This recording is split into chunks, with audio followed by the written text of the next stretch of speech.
Bien, muy buenas tardes. Estamos empezando esta conferencia de Semana Santa. Es una conferencia que la venimos haciendo hace ya unos 3 años, toda Semana Santa, desde que surgió ese tema de la pandemia y que nos tuvimos que quedar ahí un poco encerrados en casa, ¿no?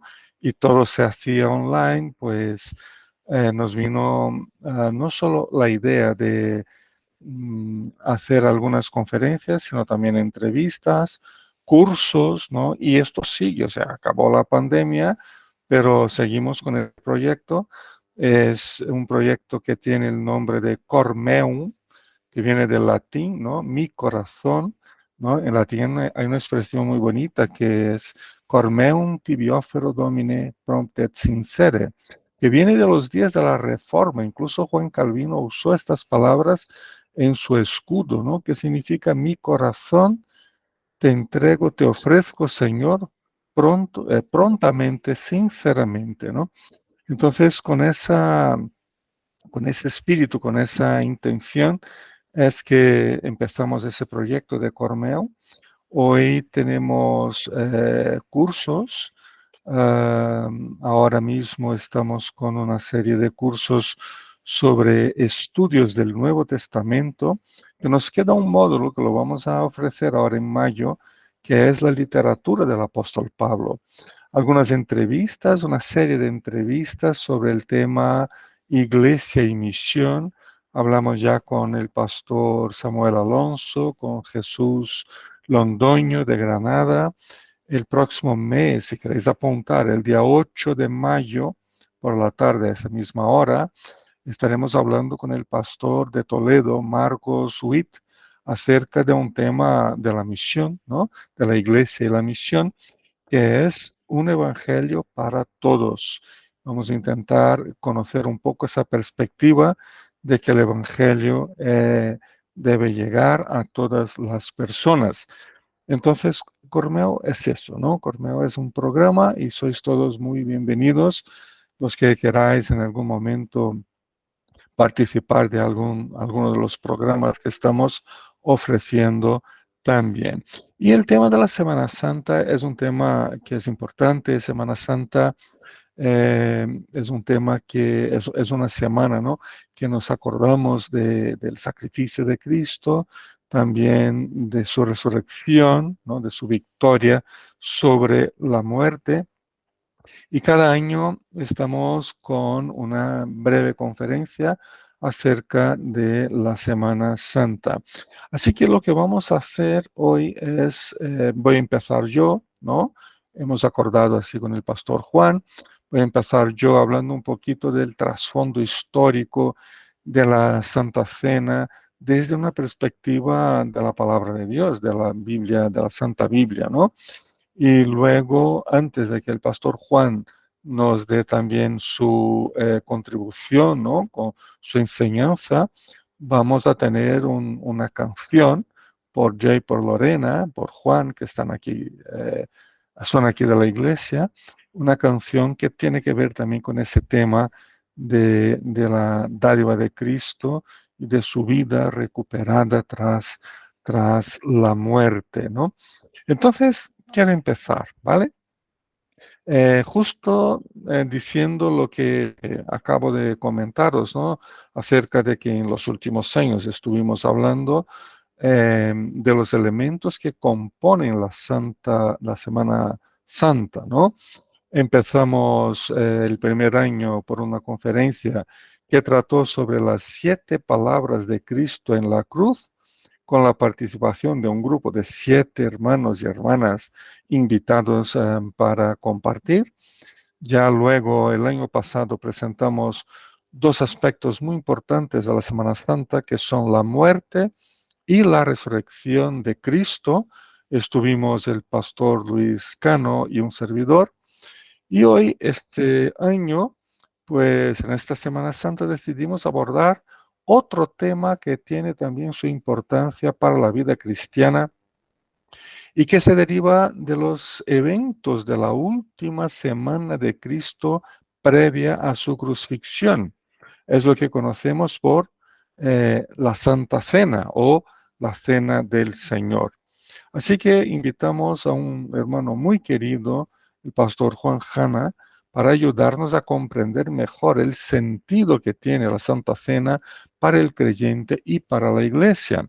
Pero antes de oírle, quiero presentarles entonces brevemente ese trasfondo histórico desde la palabra de Dios acerca de la Santa Cena. Um, ¿Cómo lo podemos leer en el Nuevo Testamento? Cristo se reunió con sus discípulos para celebrar y para comer la Pascua judía en la noche en que fue, la noche previa a su crucifixión, ¿no? La noche en que fue traicionado más tarde. En Mateo capítulo 26, versículo 17, versículo 18, luego también el versículo 26, leemos las siguientes palabras: que en el primer día de la fiesta de los panes sin levadura, se acercaron los discípulos a Jesús y le preguntaron: ¿dónde quieres que hagamos los preparativos para que comas la Pascua? Y él les respondió que fueran a la ciudad, a la casa de cierto hombre, y le dijeran: el maestro dice, mi tiempo está cerca. Voy a celebrar la Pascua en tu casa con mis discípulos. Y versículo 26, mientras comían, Jesús tomó el pan, lo bendijo, lo partió, se lo dio a los discípulos: este es mi cuerpo. Después tomó la copa, dio gracias, se lo ofreció a ellos: este es mi sangre del pacto. Así que lo primero que debemos considerar cuando leemos el texto de Mateo, en cuanto a la historia, en cuanto al trasfondo histórico del surgimiento de la Santa Cena, es que ha sido instituida por Cristo mientras celebraba la Pascua judía con sus discípulos, que también eran todos judíos ahí. O sea, que la Santa Cena cristiana surge del contexto de la Pascua judía. Eso es muy importante, ¿no? Eso es muy importante. Sobre todo porque nos muestra el vínculo que existe entre ambas ceremonias, al igual que el vínculo que existe también entre la circuncisión de los niños judíos a los 8 días de vida, conforme ha sido prescripto por Dios en el Antiguo Testamento, con el bautismo cristiano, ¿no? ¿Y por qué estos vínculos, no? ¿Por qué estos vínculos? ¿Por qué podemos relacionar la Pascua de Éxodo capítulo 12, ¿no? La Pascua judía con la Santa Cena cristiana? ¿Por qué podemos relacionar la circuncisión de los niños judíos al bautismo cristiano? ¿Por qué? Simplemente porque el Antiguo y el Nuevo Testamentos existen en perfecta armonía, existen en unidad orgánica, hay una unidad orgánica entre ellos. El Antiguo Testamento no está caducado, ¿no? De él viene toda la experiencia, toda la expectativa y toda la esperanza de la salvación por medio de Jesucristo, el Mesías de Dios. Por lo tanto, para que podamos comprender mejor el origen de nuestra Santa Cena cristiana, debemos volvernos un poco a lo que era y a lo que significó en el Antiguo Testamento la Pascua para los judíos, ¿no? ¿Qué es lo que significó para ellos y qué era la Pascua? Pues la Pascua ha sido instituida por Dios en los días del Éxodo para celebrarse que el pueblo de Dios, al contrario de los egipcios en aquella noche, serían preservados, rescatados por la gracia de Dios y serían liberados de la terrible esclavitud bajo la que vivían. Así que antes de la cena, cada padre de familia eligió a un cordero macho de 1 año sin manchas, lo sacrificó conforme el rito establecido y con un ramo de hisopo aspergió su sangre en los postes y en el dintel de la puerta de su casa. Éxodo capítulo 12. Aquella misma noche que pasó, que el Señor salió a herir a los opresores egipcios. Y al ver la sangre del cordero en las puertas de las casas de su pueblo, su ira se sentía complacida, satisfecha, y saltaba estas casas, salvando de esta forma a las personas de esta familia. Luego, más tarde, ¿no? Con el paso del tiempo, un día cada año, las familias judías se reunían para comer la Pascua y celebrar la vida, siendo que la sangre de un cordero sacrificado siempre era el signo de esa liberación, de esa vida y de esa gracia concedidas por el Señor. Por supuesto, con el paso del tiempo, los judíos fueron expandiendo el rito de la ceremonia pascual, añadiéndole diversos otros elementos y sentidos, y se convirtió con el tiempo en una celebración bastante diferente de la original que vemos en Éxodo. Pero llegando a Cristo, llegando al Nuevo Testamento, pues en Cristo lo vemos instituyendo la Santa Cena desde dentro de la celebración de la Pascua. Lo que hace, por tanto, el Nuevo Testamento es atribuir a la Pascua del Antiguo Testamento un significado tipológico, ¿no? De forma que deja de ser simplemente un memorial de la liberación de los judíos de la esclavitud en Egipto y pasa a ser una señal y una garantía, ¿no? Un sello de la liberación del pecado humano y también de nuestra comunión con Dios por medio de la persona de Jesucristo, que es el Maestro divino, el Mesías de Dios. Así pues, Cristo asume el lugar del Cordero Pascual, sacrificado a favor de nuestra reconciliación con el Padre. Cristo, por tanto, es nuestro Cordero Pascual. Cristo es el Cordero de Dios, ¿no? Que quita el pecado del mundo. Y de la misma manera que la Pascua del Antiguo Testamento, la Santa Cena es también una ceremonia en la que el Señor se encuentra con su pueblo de forma espiritual, de forma real y verdadera, ¿no? Eh, en una, digamos, en una alegre celebración por el perdón de nuestros pecados. Pecados que ahora en Cristo fueron cubiertos y lavados por la sangre del Cordero de Dios. Por lo tanto, como un tipo, una tipología del Antiguo Testamento, la Pascua de Éxodo 12 indica a la Santa Cena, nos conduce a la Santa Cena. O sea, que la Santa Cena se instituye como el cumplimiento de la esperanza futura pascual de una liberación más grande, más profunda que vendría con el Mesías. Así la muerte de Cristo, señalada en la Santa Cena por el pan y el vino, ¿no? Su cuerpo y su sangre, tal como prefigurada por el Cordero sacrificado en la Pascua, es ahora, ¿no? Es ahora, la muerte de Cristo es ahora el cumplimiento definitivo, irrevocable, eficaz y eterno del perdón de nuestros pecados. Es la señal del nuevo estatus que encontramos en Dios, ¿no? Es la señal de una nueva relación que pasamos a disfrutar con Dios, de la formación de este pueblo, este nuevo Israel de Dios en el mundo, que es la iglesia. En fin, que es el signo de la gracia salvadora de Dios. En ese sentido, sí que podemos considerar a la Santa Cena como un signo sacramental de la obra graciosa de Dios en pro de la redención de su pueblo. Y con todo esto en mente, podemos decir que Cristo, al instituir la Santa Cena, lo hizo como la dádiva de un bien o de una bendición, ¿no? una dádiva de su gracia, una bendición permanente de su gracia a todos nosotros, su pueblo, a la iglesia.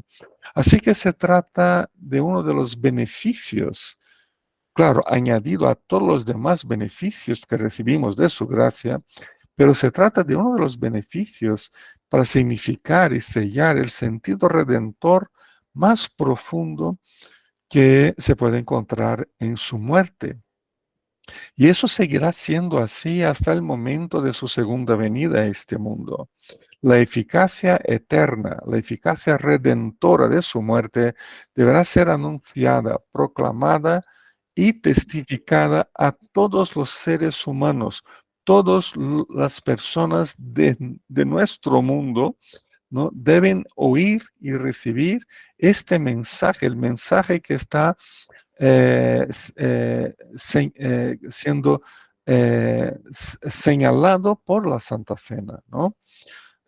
Hasta que Cristo vuelva por segunda vez para juzgar a todos los seres humanos, para instalar el destino eterno de todos, ese evangelio, esa gracia redentora que la tenemos señalada en la Santa Cena, tiene que ser testificada, proclamada a todas las personas. De esa manera vemos lo importante que es la Santa Cena para todos los que hemos sido alcanzados por Cristo y que hoy manifestamos nuestra fe en Él y en su obra. Es muy importante porque es la señal de Cristo presente redentoramente en nuestras vidas. Bueno, termino esta breve introducción para que podamos recibir del pastor Juan la enseñanza acerca del sentido que asume para nosotros la celebración de este sacramento. Pero antes vamos a oír una canción con los hermanos aquí, Jay, Lorena, Juan, ¿no? Vamos a alabar al Señor por medio de una canción.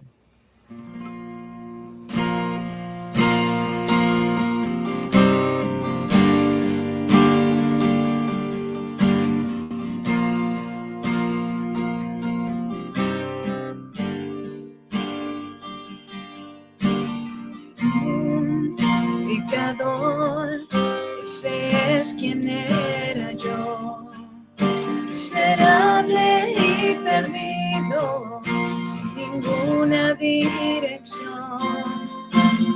Un abismo nos quería separar, pero cruzaste la distancia, me viniste a rescatar. No hay división, un camino se abrió. No dejaste por dormir en mi interior. Y en la cruz cargaste mi dolor. Deuda tú pagaste y me diste salvación. Doy gracias por morir por mí. Doy gracias, nuevo soy en ti. Doy gracias, tengo libertad. Sangre derramada, el perdón me da.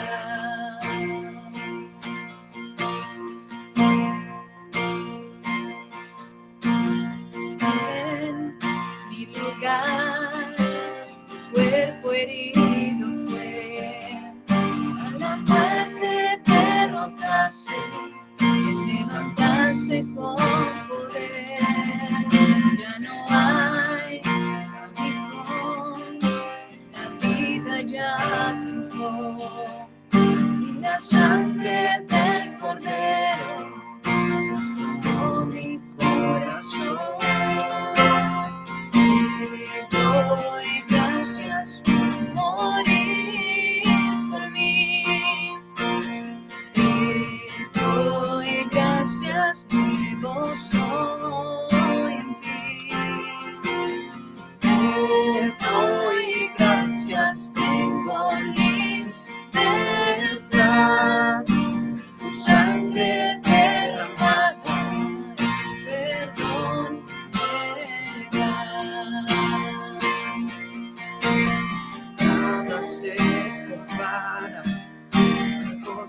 que hay en la sangre de Jesús.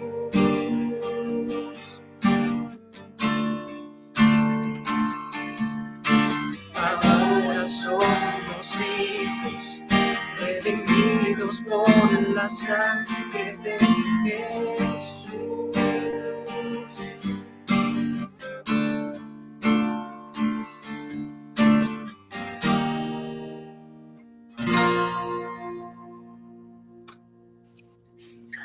Gracias, chicos. Una bonita canción, una letra que nos inspira, ¿no? Que nos lleva a alabar, adorar al Señor y agradecer a Cristo por toda su obra, ¿no? A nuestro favor, en nuestro lugar.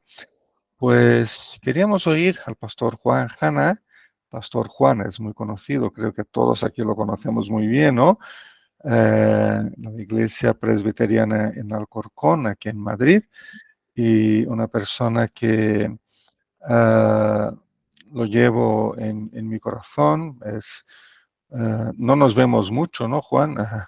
En algunas ocasiones, pero sí que le tengo un aprecio muy grande y siempre muy agradecido al Señor por su vida.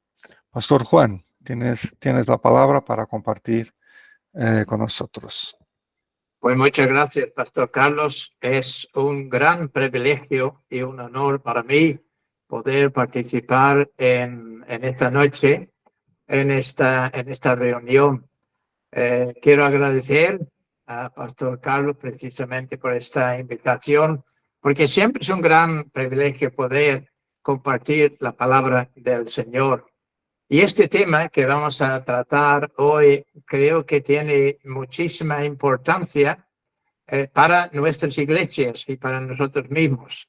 Desgraciadamente, hay demasiados creyentes, incluso participando en la Santa Cena, sin realmente apreciar todo lo que está involucrado, lo que significa este sacramento, ¿verdad? Pues mire, como base, como es lógico, voy a hacer una lectura en el pasaje clásico sobre ese tema, que es 1 Corintios, el capítulo 11, empezando a leer en el versículo 23. Y dice aquí el apóstol Pablo, por la inspiración del Espíritu Santo, en el versículo 23 de 1 Corintios 11. Porque yo recibí del Señor lo que también os he enseñado, que el Señor Jesús, la noche que fue entregado, tomó pan y habiendo dado gracias, lo partió y dijo: tomad, comed, esto es mi cuerpo que vosotros es partido. Haced esto en memoria de mí. Asimismo tomó también la copa después de haber cenado, diciendo: esta copa es el nuevo pacto en mi sangre. Haced esto todas las veces que la bebierais en memoria de mí. Así pues, todas las veces que comierais este pan y bebierais esta copa, la muerte del Señor anunciáis hasta que Él venga. De manera que cualquiera que comiere este pan o bebiere esta copa del Señor indignamente, será culpado del cuerpo y de la sangre del Señor. Por tanto, pruébese cada uno a sí mismo y coma así del pan y beba de la copa. Porque el que come y bebe indignamente, sin discernir el cuerpo del Señor, juicio come y bebe para sí. Por lo cual hay muchos enfermos y debilitados entre vosotros, y muchos duermen. Si pues nos examinásemos a nosotros mismos, no seríamos juzgados. Mas siendo juzgados, somos castigados por el Señor para que no seamos condenados con el mundo. Así que, hermanos míos, cuando os reunís a comer, esperaos unos a otros. Vamos a hacer una oración brevemente pidiendo la ayuda y bendición del Señor. Padre, venimos a tu presencia, contentos que tú nos das esta ocasión para abrir tu palabra, escuchar tu voz. Y eso es el anhelo de nuestros corazones, que a ti escuchemos, porque necesitamos tanto de ser instruidos, enseñados por tu Santo Espíritu por medio de tu palabra.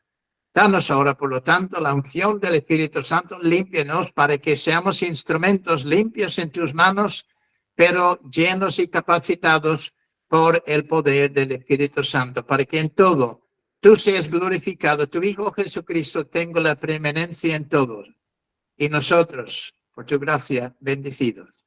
Es en tu nombre que te lo pedimos todo y damos las gracias. Amén. La verdad es que nos cuesta imaginar las emociones que pasaron por el corazón de Jesús aquella noche que comía la Pascua por última vez con sus discípulos. Lo que sí es claro es que Jesús quiso dejar un medio para sus discípulos para que pudieran seguir disfrutando de la comunión con Él. La misma comunión que venían disfrutando durante aquellos 3 años y medio que pasaron con Él. Lo maravilloso es que por este mismo medio, la Iglesia de Cristo, 21 siglos después de su ascensión al cielo, puede seguir disfrutando la misma comunión que aquellos primeros discípulos disfrutaron. Ahora bien, la cuestión es, seguimos disfrutando, tú y yo, seguimos disfrutando de manera especial la comunión con el Señor cada vez que participamos en la cena del Señor. Pero antes de seguir, debemos hacernos otra pregunta, y es esta. ¿Qué es la Santa Cena? ¿Qué es la Santa Cena? ¿Qué entendemos cuando contemplamos los elementos tan sencillos sobre la mesa de la comunión? La Escritura anticipa esta clase de interrogaciones entre los creyentes.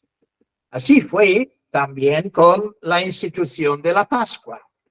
Leemos en Éxodo 12, versículo 26-27, y cuando os dijeron vuestros hijos, ¿qué es este rito vuestro?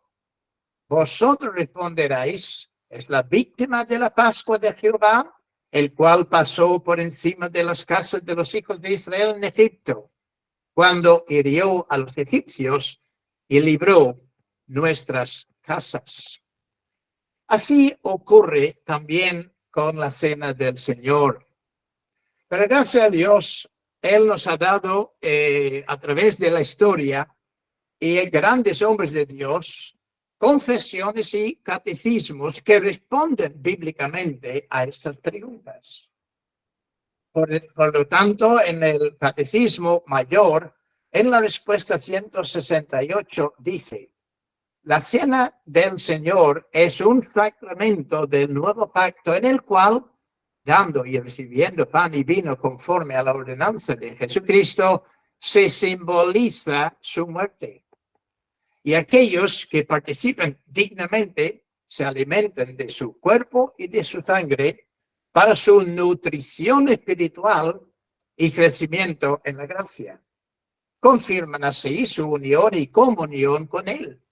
Testifican y renuevan su gratitud y compromiso para con Dios y su amor y amistad el uno con el otro como miembros del mismo cuerpo místico. El hecho que este tema es tratado en la pregunta 168 del Catecismo muestra que hay otras muchas doctrinas o enseñanzas enfocadas anteriormente. Esto nos hace entender que esta doctrina de la Santa Cena, como cualquier otra, no puede ser entendida aislada de las demás enseñanzas o doctrinas de la Sagrada Escritura. El Catecismo define la Santa Cena como un sacramento. Hay muchos creyentes que no entienden esto. Incluso temen la palabra sacramento. El problema se multiplica cuando se la relacionan al misticismo y ceremonialismo de la Iglesia Católica Romana. Pero, de nuevo, el Catecismo Mayor de Westminster en la respuesta 162 lo aclara. Dice, un sacramento es una santa ordenanza instituido por Cristo en su iglesia para significar, sellar y aplicar a aquellos que están dentro del pacto de gracia los beneficios de su mediación, para fortalecer y acrecentar la fe y otras gracias para obligarlos a la obediencia, para testificar y mantener el amor y comunión del uno con el otro y distinguirlos de los que están fuera, es decir, los que no son creyentes. En la siguiente respuesta, el catecismo aclara otro aspecto de la cena que es tremendamente importante. Dice, las partes de un sacramento son dos: el signo externo y sensible usado conforme al mismo mandato de Cristo, y la otra es la gracia interna y espiritual significada por aquella. Entonces, la cena del Señor es un sacramento del Nuevo Testamento o del Nuevo Pacto, instituido por el Señor Jesucristo en el aposento donde celebró la Pascua por última vez con sus discípulos antes de ser crucificado. Cuando Cristo dice que el pan de este sacramento es su cuerpo y el vino es su sangre, contrario a lo que enseña la Iglesia Católica Romana, no se trata de un cambio físico, un cambio material en los elementos. Los elementos de la mesa del Señor no tienen ningún misterio ni magia. Sin embargo, aunque el pan no deja de ser pan y el vino vino, los beneficios espirituales para los que participen con fe son enormes y muy reales. Participando por la fe en la cena del Señor, nosotros recibimos múltiples bendiciones. El Catecismo Mayor, una vez más, lo expresa así en la respuesta 170. Los que participan dignamente del sacramento de la cena del Señor se alimentan del cuerpo y de la sangre de Cristo, no corporal o carnalmente, sino de una manera espiritual.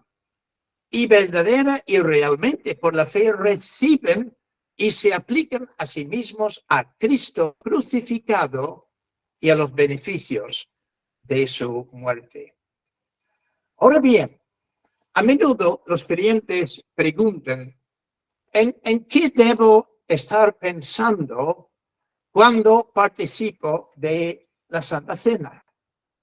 ¿O en qué debo estar meditando? Pues las palabras del apóstol Pablo aquí en ese pasaje que acabamos de leer de 1 de Corintios 11 responden adecuadamente a estas preguntas. De hecho, si os fijáis bien, hay 5 acciones espirituales enfocadas en este pasaje. Y cada uno lleva el corazón del creyente, digamos, en diferentes direcciones. Por ejemplo, en primer lugar, participando en la mesa del Señor, debemos mirar para atrás, versículo 23. Porque yo recibí del Señor lo que también os he enseñado, que el Señor Jesús, la noche que fue entregado, tomó pan. Pablo aquí fija un acontecimiento histórico, la obra que Cristo cumplió en la cruz. A pesar de lo que los enemigos de la cruz afirman con su odio contra el Señor, y precisamente en esas fechas, la cruz de Cristo es un hecho histórico. Pero claro, en la mesa no enfocamos la cruz porque dudamos su existencia en absoluto. Nuestra razón es muy diferente. Podemos recordar la cruz, por supuesto, teológicamente. Pero mucho, mucho más importante en ese momento es recordar la cruz devocionalmente. Y para ayudarnos, el Señor nos ha dado elementos realmente sencillos y además visibles, como el pan y el vino. Su propósito es hacernos reflexionar en el misterio de la encarnación, por un lado, y por otro, en el milagro de su obra expiatoria en la cruz. El pan nos recuerda que nuestro Señor en su cuerpo humano fue castigado por nuestros pecados. Por esto recordamos que Él fue, como nos recuerda el profeta Isaías, Él fue despreciado y desechado entre los hombres. Que Él fue varón de dolores, experimentado en quebranto. Y con mucha tristeza recordamos nuestro pasado cuando todavía estábamos en las tinieblas de nuestros pecados, que no lo estimamos. También recordamos que Cristo llevó nuestras enfermedades y sufrió nuestros dolores. Y nosotros le tuvimos por azotado, por herido de Dios y abatido. Al mismo tiempo, recordamos que Él herido fue por nuestras rebeliones, molido por nuestros pecados, y que el castigo de nuestra paz fue sobre Él, y por su llaga fuimos nosotros curados. Al mismo tiempo, el vino nos recuerda el precio tan alto que Cristo pagó para nuestra redención. Derramó su sangre en la cruz, porque la Escritura afirma que sin derramamiento de sangre no se hace remisión. Recordamos entonces que por el derramamiento de su sangre, Cristo nos rescató de la esclavitud de nuestro pecado. Aunque es cierto que en la cruz Cristo llevó la culpa de todo su pueblo en general.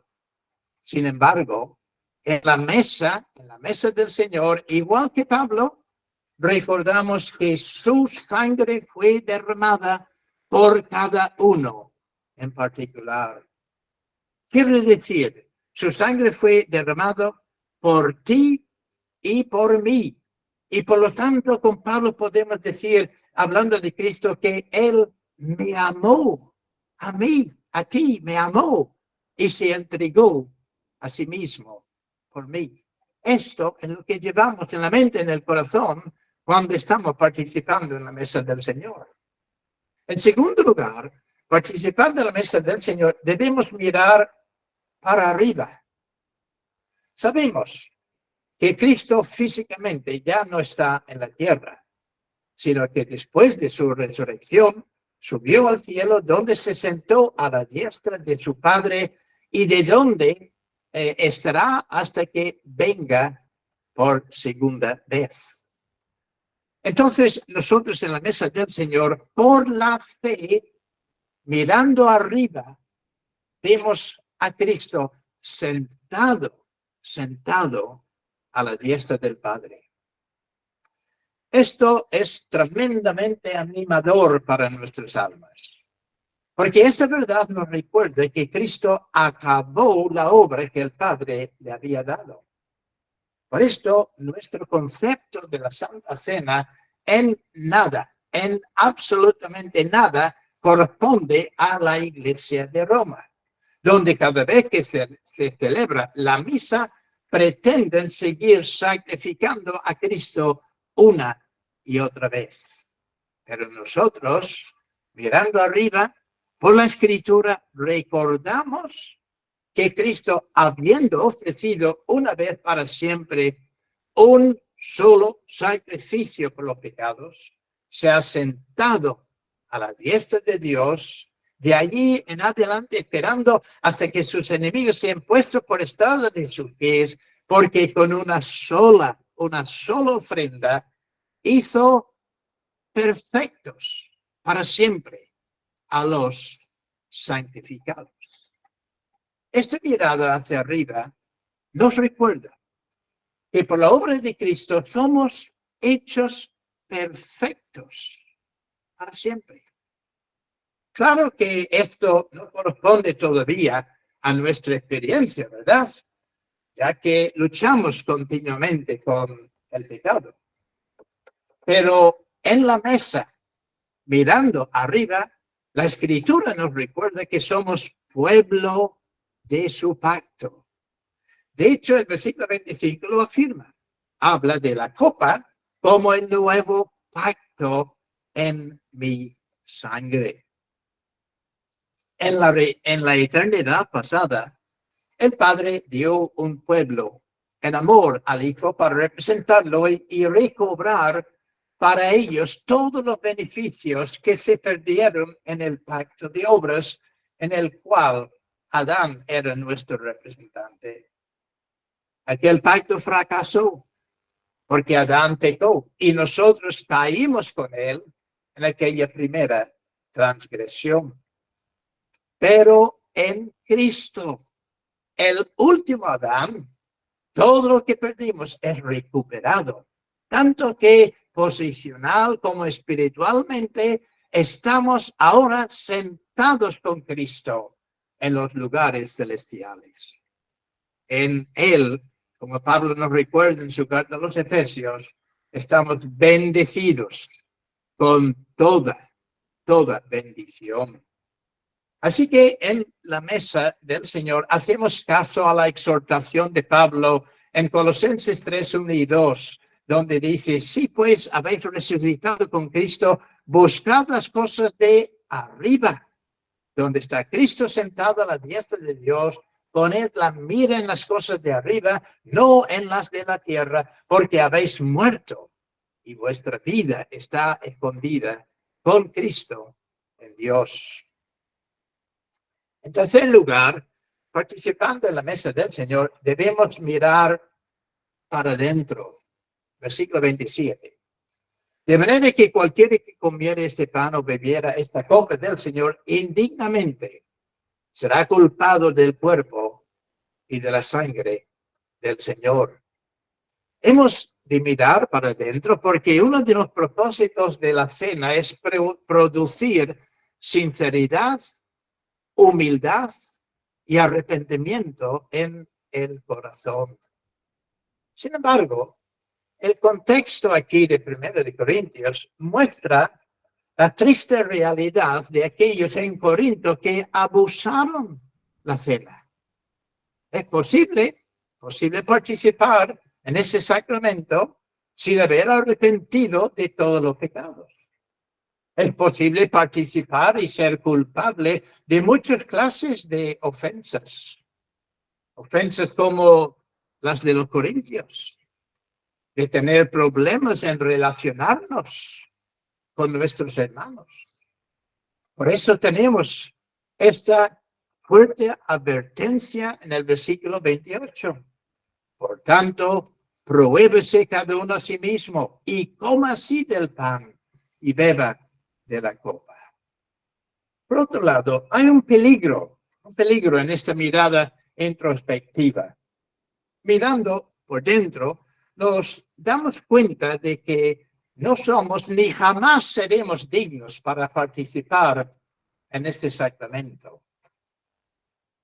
De hecho, hay creyentes que son tan afligidos por la corrupción de su corazón que nunca participan en este sacramento. Por otro lado, hay los que cuestionan su derecho de participar por distintas razones. Razones como, bueno, pues es que no tengo suficiente fe. O nunca sé si he sido suficientemente sincero en confesar mis pecados. Pero cuando entendemos bíblicamente el significado de este sacramento, estaremos guardados de esta clase de desánimo. Por medio de los elementos físicos, pan, vino, el Espíritu Santo nos enseña que Cristo nos ha hecho dignos por su vida perfecta y por su sacrificio propiciatorio. De esta manera, Él nos ha vestido con su justicia, de modo que estamos aceptados por Dios. Y por otro lado, por el Espíritu Santo que mora en nosotros, disfrutamos de una verdadera comunión con Él a pesar de nuestras muchas debilidades carnales. Así que el propósito de este proceso introspectivo debe destacar para nosotros la esencia espiritual de la cena. De hecho, es una comida del pacto en que Dios reafirma sus promesas para nosotros. Así que por medio del Espíritu Santo, no un sacerdote, ni tampoco un ministro del Evangelio, el sacramento es hecho eficaz a los creyentes. Dios es quien actúa. Ni siquiera el participante que es mandado a recordar este sacramento. Todo el concepto del Nuevo Testamento tocante a este sacramento muestra que es el Señor que viene a nosotros, más que nosotros viniendo a Él. Por esto hemos de ver la cena con sus elementos de pan y vino como dones de gracia que Dios nos da. O para utilizar el lenguaje que correspondía al contexto de la antigua dispensación, es su maná del cielo para nosotros. Y por medio de los elementos, el pan y el vino, el Señor nos da las bendiciones de su pacto. Entonces, la cena no es incidental para la vida espiritual del creyente. Todo lo contrario, es vital para nuestra santificación y nuestro crecimiento en la experiencia de la gracia divina. En tercer lugar, participando en la mesa debemos mirar alrededor, versículo 33. Así que, hermanos míos, cuando os reunís a comer, esperaos unos a otros. La institución de la cena del Señor es un cuadro en que estamos representados como sentados alrededor de una mesa. Es una ordenanza por la cual estamos obligados a acercarnos unidos como un cuerpo, un solo cuerpo, el cuerpo de Cristo. Es el Señor, no el pastor, no el consejo, no el presbiterio, ni mucho menos en nosotros mismos, sino el Señor que nos reúne para este banquete espiritual. Por eso siempre decimos, la mesa no es nuestra, la mesa no es de una iglesia determinada, la mesa es suya. Entonces, lo que ha de caracterizar la participación es el amor. El amor que el Señor mismo derrama continuamente en nuestros corazones por el Espíritu Santo. Por tanto, esta clase de participación reprende todo lo que fragmenta el cuerpo del Señor. Y desde luego es una fuerte reprensión a las relaciones frías, a las relaciones carnales. Cada cena del Señor es una ocasión para renovar la comunión entre los hermanos. Porque al mismo tiempo que cada uno disfruta la comunión personal con el Señor, también lo debe disfrutar con los demás de sus hermanos que con él están participando en la misma cena. En quinto y último lugar, participando en la mesa del Señor, debemos mirar para arriba. Versículo 26. Así pues, todas las veces que comierais este pan y bebierais esta copa, la muerte del Señor anunciáis hasta que Él venga. La mesa del Señor es un constante recuerdo del retorno de Cristo. Además, nos recuerda que lo que disfrutamos en este momento en su mesa, en nada compara a lo que vamos a disfrutar cuando Él venga por nosotros. Estaremos entonces en su presencia, físicamente y para siempre.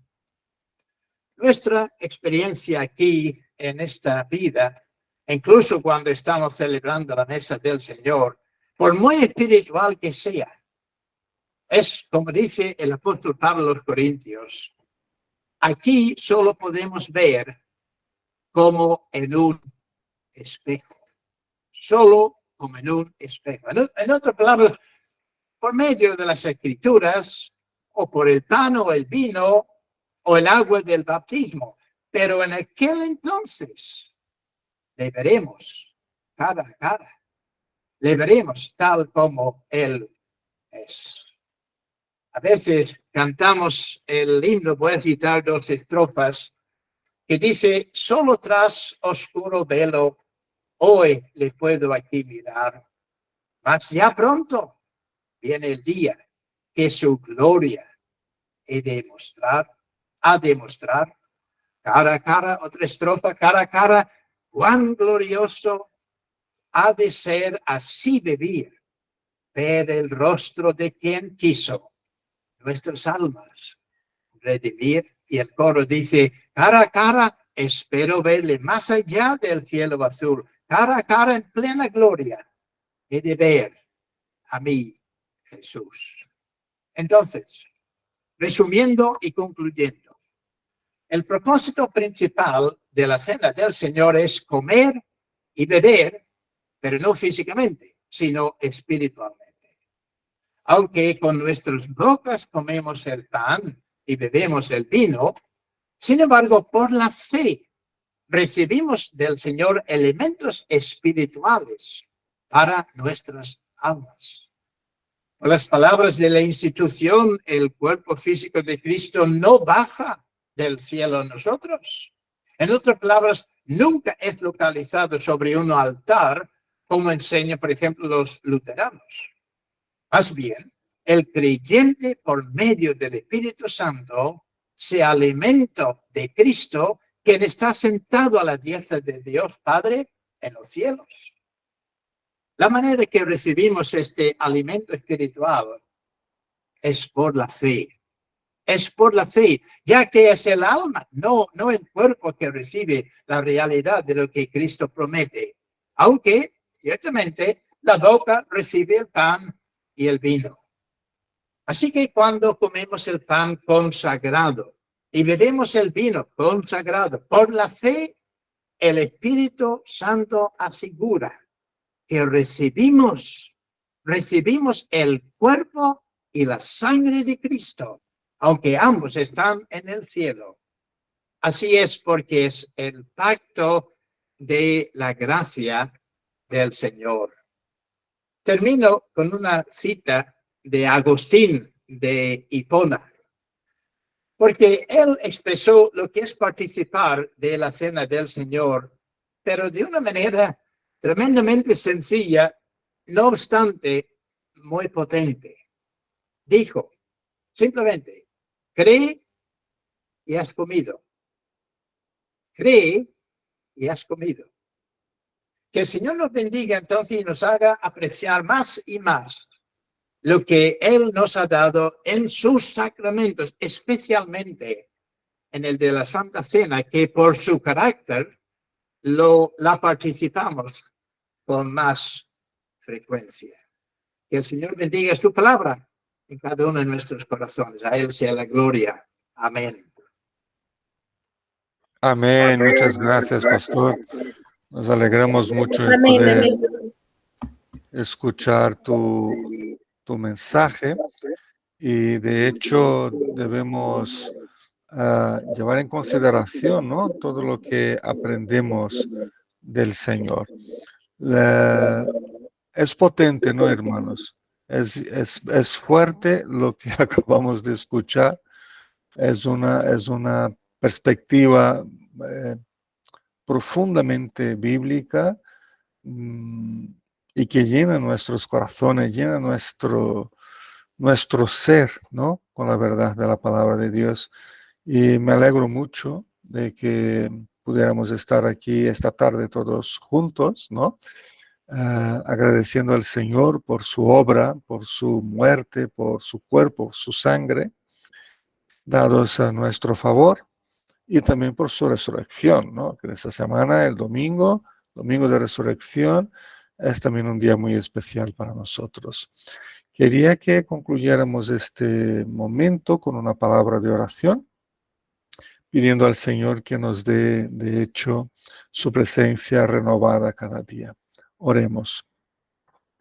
Padre Santo, muchísimas gracias, Señor, por la oportunidad de estar aquí todos unidos alrededor de ti, alrededor de tu palabra, con los corazones, Señor, llenos por esta fe, por esta esperanza que solo en Cristo, Señor, encontramos. Gracias, Señor, porque un día has podido dar tu vida a nuestro favor, derramado tu sangre, ha partido, Señor, ha entregado tu cuerpo, ha dado tu vida para que nosotros hoy podamos disfrutar de la gran bendición que es la vida eterna, la vida permanentemente a tu lado, Señor. Te agradecemos porque pudimos meditar un poco sobre el misterio que es la Santa Cena, un misterio que nos llena de alegría, y pedimos, Señor, de una forma muy especial, que nuestras vidas, santificadas por ti, puedan ser vidas consagradas a este Cristo, el Cristo que se ha entregado por nosotros. También nosotros podamos entregarnos a ti cada día y unos a otros, para que tu nombre, Señor, tu persona, sea glorificado hoy y siempre, sobre todo, para que seas glorificado en nuestras vidas. Te agradecemos, Señor, en el nombre santo de Jesucristo. Amén. Amén. Pues quiero concluir entonces agradeciendo de una forma muy especial, de todo corazón, al pastor Juan, ¿no? Por su disponibilidad. Sé que están en un retiro, un grupo de su iglesia, y ha separado este momento para estar aquí con nosotros atendiendo a esta invitación, y te lo agradezco de corazón, Juan. También quiero agradecer a Jay, a Lorena, que han podido participar, ¿no? Como en otras veces, con una canción, con una manera de alabar también al Señor. Agradecer a cada uno de vosotros, ¿no? Por esos momentos que aquí estamos juntos. Hemos grabado, como sabéis, todo el programa, y mañana por la mañana, si Dios quiere, lo voy a colgar en el canal de YouTube de Cormeo. La verdad, si lo queréis buscar, lo tenéis que buscar no por Cormeo, sino que por mi nombre, Carlos del Pino, todo seguido, ¿vale? Y ahí estará. Pero de todas formas, a los que tengo el contacto, os lo voy a enviar, ¿vale? Y eso es libre para compartir, para usar en reuniones de iglesia, etcétera, etcétera. Es libre para uso de todos vosotros. Gracias, gracias. Y un fuerte abrazo a todos los que quieran participar.